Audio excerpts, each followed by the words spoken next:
Han sido muchos, innumerables, los nombres que han contribuido a engrandecer esta catedral. Nobles, civiles, clérigos. Entre ellos, uno sobresale por su erudición, docto absolutamente a nivel literario y como traductor. Estamos ante el sepulcro del arcediano Villegas. Bajo ese arco conopial, también con un elemento nuevo, este arco carpanel, que hace esta forma muy de circunferencia justo bajo la llave que ya conocen, la escotadura del arco conopial, tenemos al arcediano Villegas. Ha habido alguien en Burgos que ha escrito sobre él y que ha hecho una narrativa, una trilogía absolutamente deslumbrante. Se llama Óscar Esquivias y hoy vamos a conocerlo en esta catedral.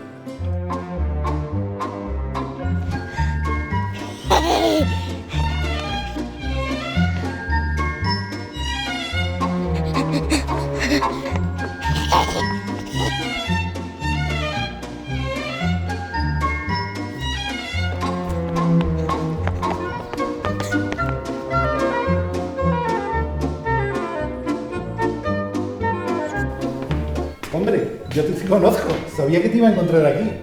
Claro, en la maravillosa colección de Quijotes de esta catedral. ¿Y cómo te llamas? Óscar.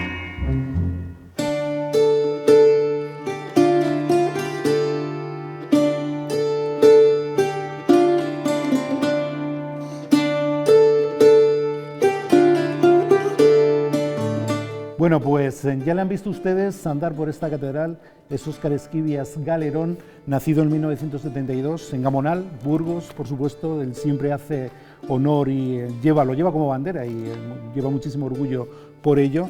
Y fue, como ustedes saben, entre otras muchas cosas, Premio de Castilla y León de las Letras en 2016 o Premio de la Crítica de Castilla y León en 2006. ¿Cómo estás, Óscar? Encantado de estar contigo, Jesús. Bueno, pues bienvenido a esta catedral de la que vamos a hablar mucho contigo, porque has escrito mucho de ella y eso es importantísimo. Estamos en una ubicación buscada. Hemos contado ya precisamente las características artísticas del sarcófago y vamos a indagar más sobre el personaje contigo. Pero la primera pregunta, obvia, siempre a todos los invitados: ¿cuándo recuerdas que fue la primera vez que entraste en esta catedral?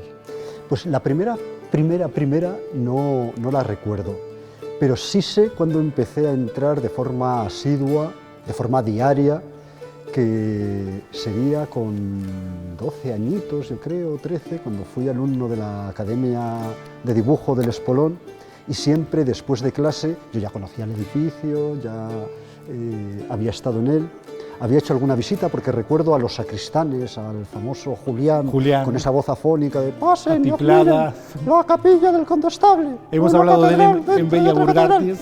Que hablaba con mucha pasión de la catedral, que la conocía muy bien, lógicamente, porque era sacristán de ella, y yo creo que en alguna visita con el colegio, él fue el que nos enseñó, lógicamente, el templo y decía aquellas coplillas en el brasero de la antesacristía, pero yo solo, sin que me trajera nadie, sin que fuera en una excursión, sin que fuera acompañado por mis padres o por un profesor, fue a partir de esa edad, yo creo, cuando era alumno de la Academia de Dibujo y después de las clases, siempre, todos los días, sin faltar una sola tarde. ¿Todos los días? Todos los días, de lunes a viernes, entraba aquí.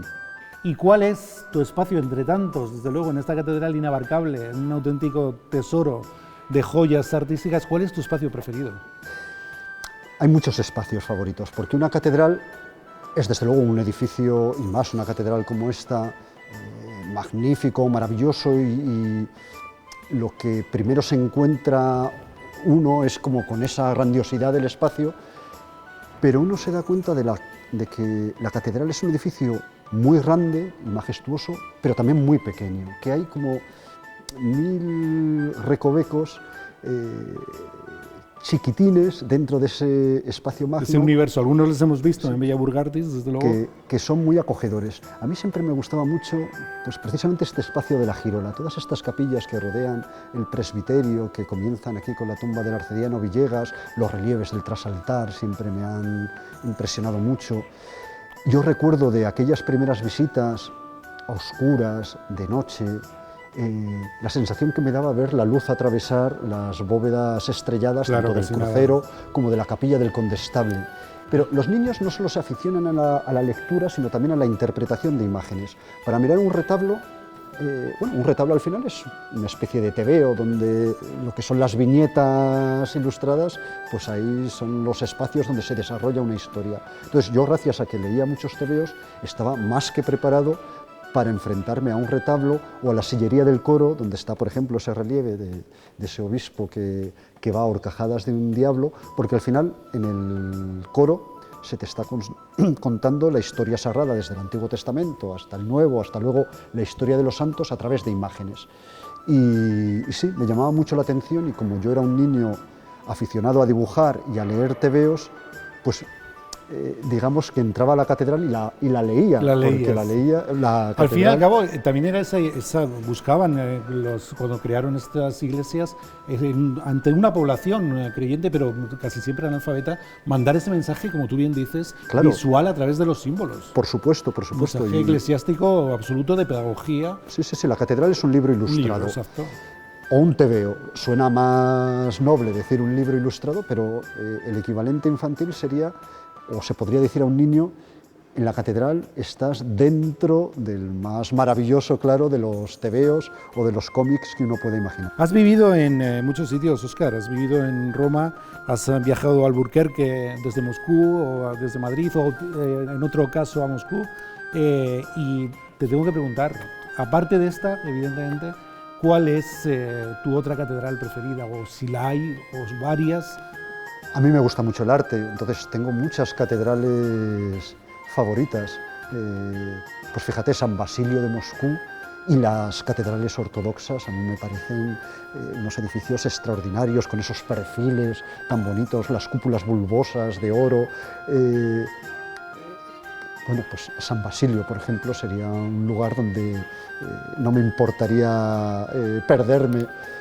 Las catedrales italianas, claro, la catedral de Orvieto, por ejemplo, la de Siena, la de Milán, la de Florencia, las catedrales francesas. Que al fin y al cabo son las madres de. Sí, sí, las del madres, resto. las hermanas, las primas, y qué señoras catedrales, la catedral, las famosas por supuesto, pero Sens, a mí es una catedral que me entusiasma. Bueno, pues todas ellas, y en España a mí me gustan mucho muchas catedrales, desde luego las grandes, las hermanas de la de Burgos, León y Toledo, son dos edificios fabulosos, fabulosos, pero yo tengo especial debilidad por la catedral de Jaén, que me parece un edificio hermosísimo, con una elegancia renacentista, y creo que no es es famosa, es muy reconocida, por supuesto, pero creo que no tiene un reconocimiento. No tiene la fama que merecería. Pues fíjate, Óscar, tengo conmigo 3 maravillosos libros, una trilogía, casi nada. Para mí, personalmente, como lector, el mejor libro que se ha escrito, tu mejor libro, y el mejor libro que se ha escrito teniendo a Burgos como escenario, Inquietud en el Paraíso, de Óscar Esquivias. Después, La ciudad del gran rey, casi nada, con la catedral en la portada vista desde la calle Fran González, y Viene la noche. La constante de la catedral. Muchos de los que nos están viendo la han leído toda la trilogía, saben que desde luego ese escenario es matriz, y sobre todo quien tenemos detrás, el arcediano Villegas, tiene mucho que ver con ello. Cuéntanos, ¿qué ha supuesto la catedral para ti en tu obra? Y sobre todo después, ¿quién es el arcediano Villegas? Bueno, la catedral para mí ha sido muy inspiradora.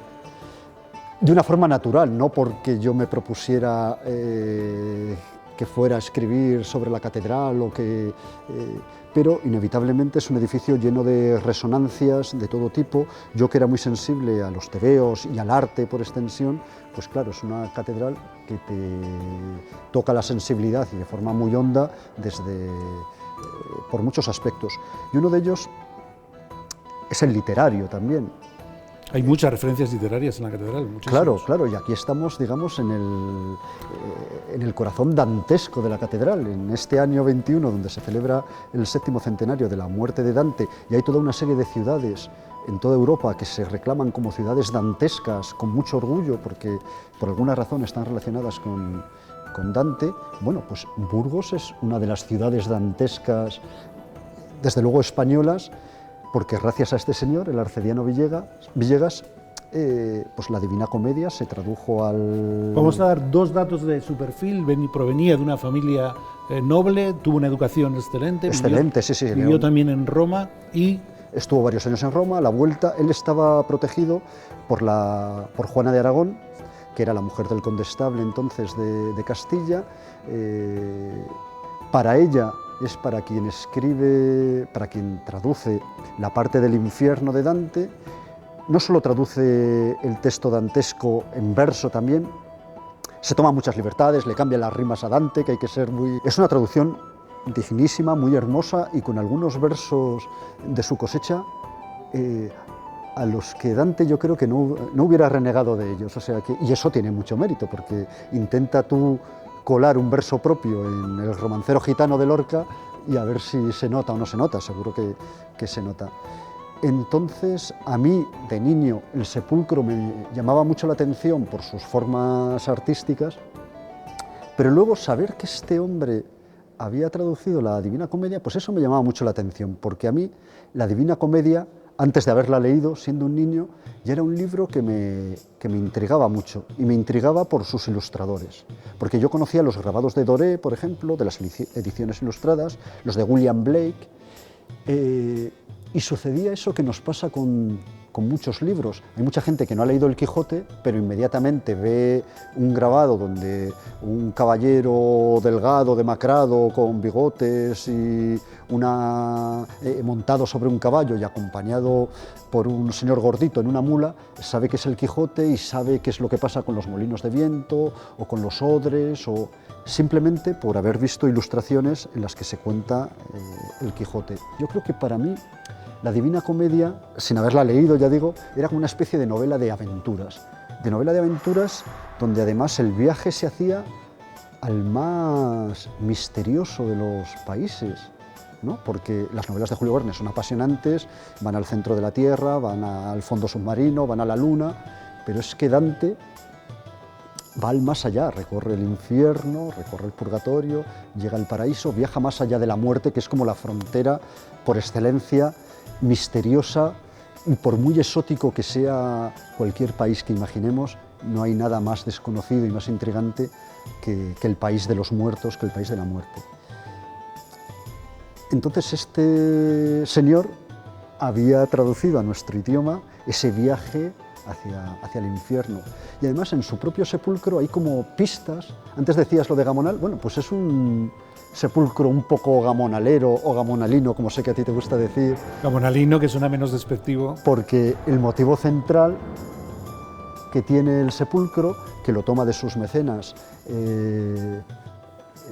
los condestables de Castilla, es la purificación de la Virgen o la presentación del niño en el templo, o sea, el Día de las Candelas, que es un día de fiesta en Gamonal, como sabes muy bien. ¿Y qué es este tema cristiano? Pues es la fiesta pagana en la que antiguamente, con procesiones de antorchas, igual que el Día de las Candelas se va con velas y a los niños se les entregan velas, y aquí aparecen dos ángeles con velas, que podrían ser los ángeles del purgatorio que cita Dante, que con unos gladiolos flamígeros espantan a la serpiente. Bueno, pues aquí tenemos dos ángeles que nos recuerdan esas procesiones de antorchas en las que en la antigüedad se iba a recibir a Perséfone o a Proserpina, la reina del Hades, la reina del inframundo, la reina del país de los muertos, que volvía a la tierra con la primavera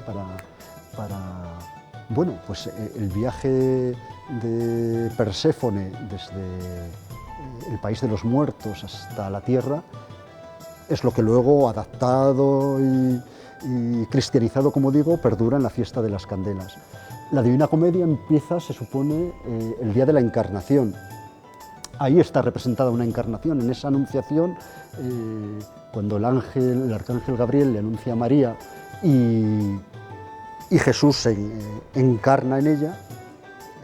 Bueno, pues la Divina Comedia empieza ese día, que era el día cuando empezaba también el calendario en Florencia, en la Toscana. El primer día del año no era el 1 de diciembre, sino era el 25 de marzo. Y aquí tenemos tres leones. En el canto primero del infierno aparecen tres fieras cuando se pierde en la selva oscura. Entonces, no No sé si son referencias dantescas o no, porque todo esto pertenece a las devociones personales del arcediano Villegas. Él nació un 25 de marzo, por eso está...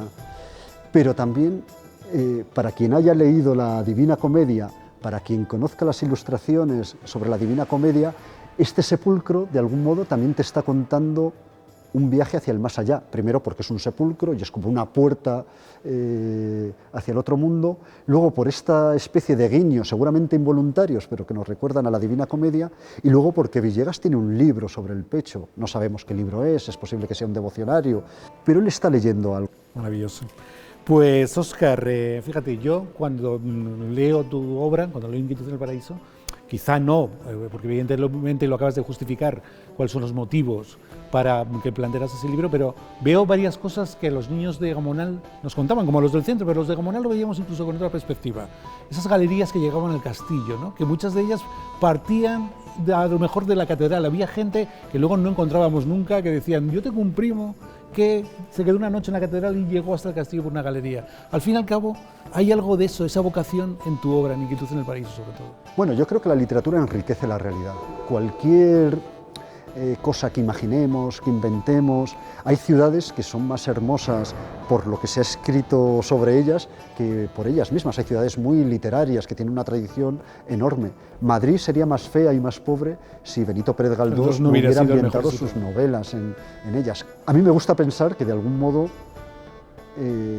pues yo también he contribuido a que Burgos y esta catedral pues tengan como una capilla más invisible y que haya gente que venga a ver la catedral y venga a ver al sepulcro de Villegas.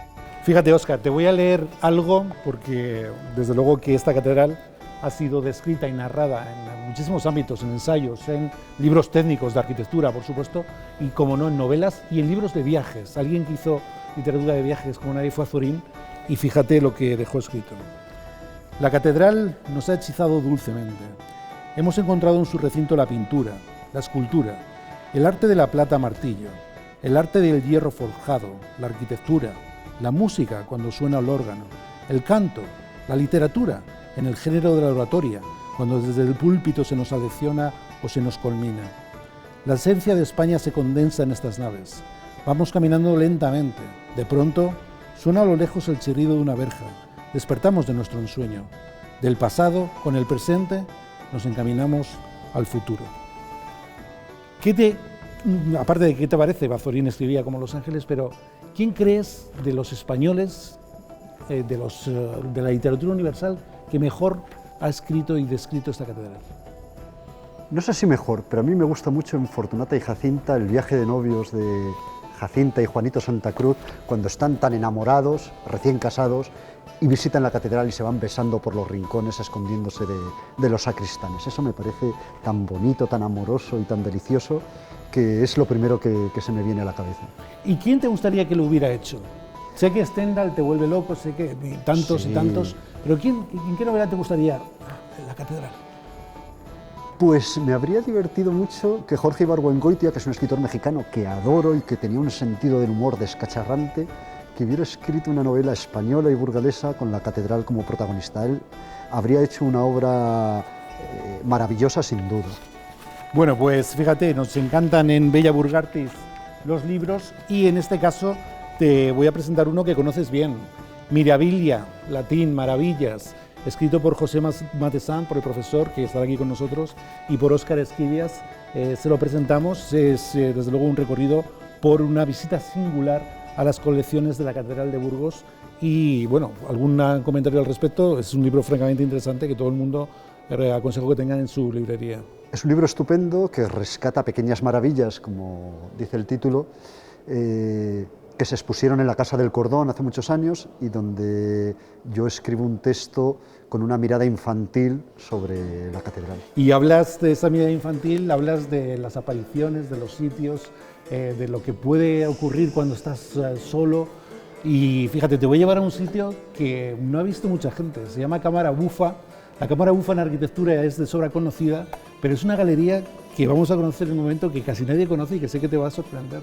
Pues nada. ¿Te parece que nos vayamos? Me parece estupendo.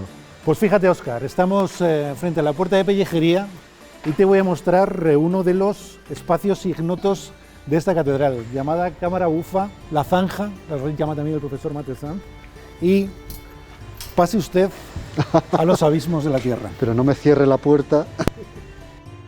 Bueno.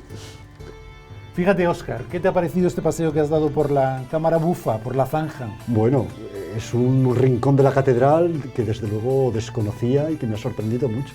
En el siglo XVIII hay una sensibilidad especial, no especial, simplemente si antes hablábamos de esas galerías que iban al castillo, también hemos ido a hablar siempre de las aguas subterráneas de Burgos, las propias aguas freáticas que vienen del castillo, incluso en su día las de la calle Fernán González, que estaban saturando, estaban colmatando el yeso, los cimientos de la recién construida Capilla de Santa Tecla, también la Capilla de Santa Ana, y encargan un proyecto, en este caso, a un arquitecto, a un maestro de obras cántabro. Fíjate el nombre, me encanta, Vierga Pellón. Él proyecta este espacio, si bien no llegaron a un acuerdo en cuanto a la economía de la obra, y finalmente es Ondátegui quien en 1843 la concluye, y con ello, con sus respiraderos, desde luego no es una obra perfecta, las cámaras bufas hoy en día están quizá algo denostadas, pero evitaba una condensación, evitaba esas aguas que iban mermando los cimientos de las dos capillas, y desde luego, bueno, pues con sus arcos, con esta mampostería, el maestro primero, Vierga Pellón, pidió que no fuera piedra de Ontoria de la cantera, sino que fuera piedra caliza, pero de peña, realmente algo más sólida, para evitar la permeabilidad, precisamente intentaban evitar. ¿Qué te parece? Es algo fascinante, ¿verdad? Fascinante. Estos conductos y estas obras ilustradas, con sus intentos de mejorar racionalmente la arquitectura, me parecen fascinantes. Porque es verdad que la humedad ha sido una de las lacras de la Catedral de Burgos. Y fíjate, tú escribías que toda la catedral tiene su momento también de misterio, de aparición casi, ¿no? Pues yo creo que esta es una de ellas, y en cualquier momento parece que se nos va a aparecer alguien. Pues sí, la verdad que sería un sitio muy apropiado para que algún fantasma volviera del más allá hasta nuestros días. Estas galerías llevan al purgatorio y al infierno, y uno y otro sitios son horribles, porque allí no hay libros.